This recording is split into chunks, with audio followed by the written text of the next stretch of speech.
वर्तमान परिस्थिति से बाहर निकलने का एक ही प्रमुख मार्ग है ईश्वर की भक्ति। ईश्वर पर आस्था रखनी होगी कि हमें वह संभाल लेंगे, क्योंकि जो ईश्वर रात को पेड़ों पर बैठे परिंदों को नींद में भी कभी गिरने नहीं देते, वो ईश्वर इंसान को कैसे बेसहारा छोड़ सकते हैं। हाथ से किया दान और मुख से लिया भगवान का नाम कभी व्यर्थ नहीं जाता। ले 2 अक्षर का नाम, सफल तेरे काम भी होंगे। जहां राम की चर्चा होगी वहां हनुमान भी होंगे। जय श्री राम दोस्तों, कैसे हो आप। हमारी चैनल में आप सभी का स्वागत है। मैं हूं आपका दोस्त Jayesh Vaghela, founder of dharmikstory.com and secret mysteries. दोस्तों, आज इस भक्त का अनुभव देखने के बाद आपको पता चल जाएगा कि घोर कलयुग में हनुमान जी की भक्ति क्यों जरूरी है। ये अनुभव हनुमान जी की भक्ति की शक्ति का एक और उदाहरण है। इससे हमें पता चलेगा कि कैसे एक हनुमान भक्त का बुरी शक्ति बाल भी बाका नहीं कर सकती।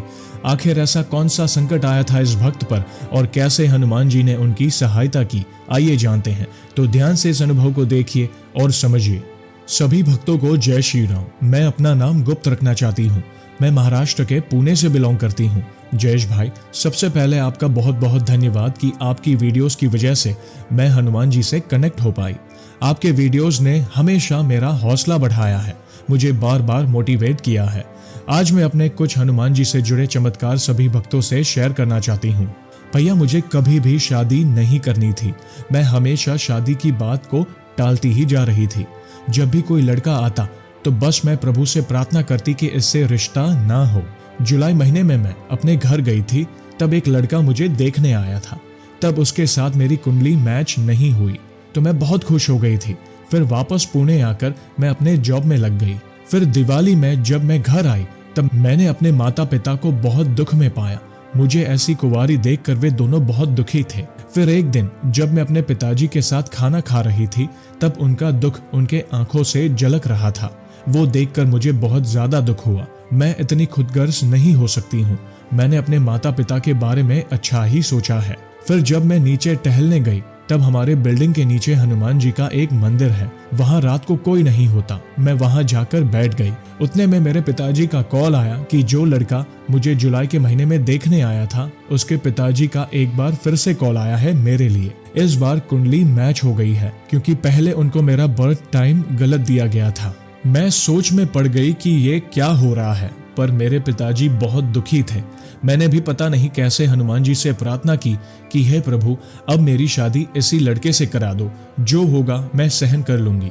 और 2 महीने के अंदर मेरी शादी भी हो गई। लेकिन मेरी जिंदगी का असली सफर अब शुरू हुआ था जयेश भाई। शादी के 1 हफ्ते बाद मुझे पता चला कि मेरे पति को बहुत गंदी आदतें हैं। वो 24/7 बस शराब के नशे में ही रहते हैं। तंबाकू, सिगरेट और शराब पीना, बस यही उनके शौक थे। मुझे तो बार बार यही लग रहा था कि मैंने ये क्या कर दिया अपने साथ। क्यों मैंने अपने माता पिता की बात मानी। रोज वो शराब पी के आते और मार पीट करते।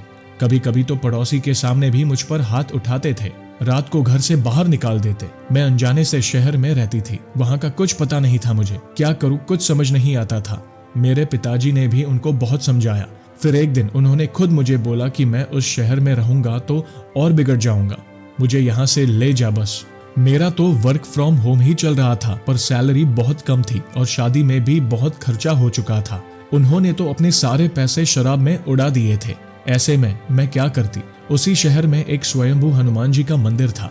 मेरे पति कभी कभी मुझे वहां लेकर जाते थे। बहुत ही सुंदर था वो मंदिर। हमेशा उनके दरबार में जाकर ना जाने क्यों अपने आप मेरी आंखों से आंसू आ जाते थे। मेरी कंपनी में एक ओपनिंग आई थी हायर पोस्ट के लिए। मैंने उसका इंटरव्यू दे दिया और हनुमान जी से प्रार्थना करने लगी कि बस मेरा सिलेक्शन हो जाए। मैंने 100 बार हनुमान चालीसा और बजरंग बाण पाठ का संकल्प लिया।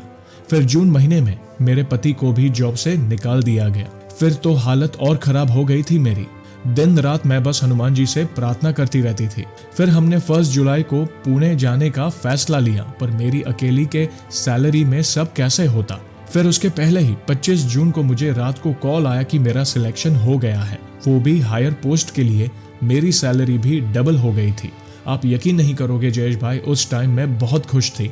मेरी परेशानी प्रभु ने दूर कर दी थी और फिर हम पुणे आ गए। पर फिर भी मेरे पति की बुरी आदतें छूट नहीं रही थी। वे बस शराब पीते रहते थे। 2 महीने के बाद उनको भी जॉब मिल गई थी और सब अच्छा चल रहा था। मेरे कारण उन्होंने हनुमान जी के सामने दिया जलाना भी शुरू कर दिया था। उसी समय मैं प्रेग्नेंट भी हो गई। जब मेरी प्रेगनेंसी के 4 महीने हुए थे, तब एक दिन ऑफिस जाते जाते मेरे पति को चक्कर आ गया और वे गिर गए। मुझे जब किसी का कॉल आया तो मैं हॉस्पिटल पहुंची। उन्होंने मना किया था घर में किसी को बोलने से। डॉक्टर के साथ जब मैंने बात की तब सब नॉर्मल था। फिर भी उन्होंने बोला कि हम एक बार सारे टेस्ट कर लेते हैं, और तब रिपोर्ट में पैनक्रियाटिक अटैक डिटेक्ट हुआ। मुझे उस रात एक नए डॉक्टर थे, उन्होंने 11 बजे कैबिन में बुलाकर बताया कि अगर ऐसा ही जारी रहा तो मेरे पति सिर्फ 3 साल तक ही जी पाएंगे। मैं तो मानो मर सी गई थी। तब रात को मैं बस हॉस्पिटल से बाहर आकर रोए ही जा रही थी।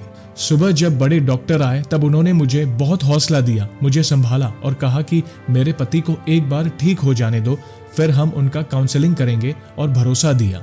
और आप यकीन नहीं करोगे जयेश भाई, उन डॉक्टर का नाम डॉक्टर राम था। जैसे कि मुझे हिम्मत देने स्वयं भगवान राम आए थे।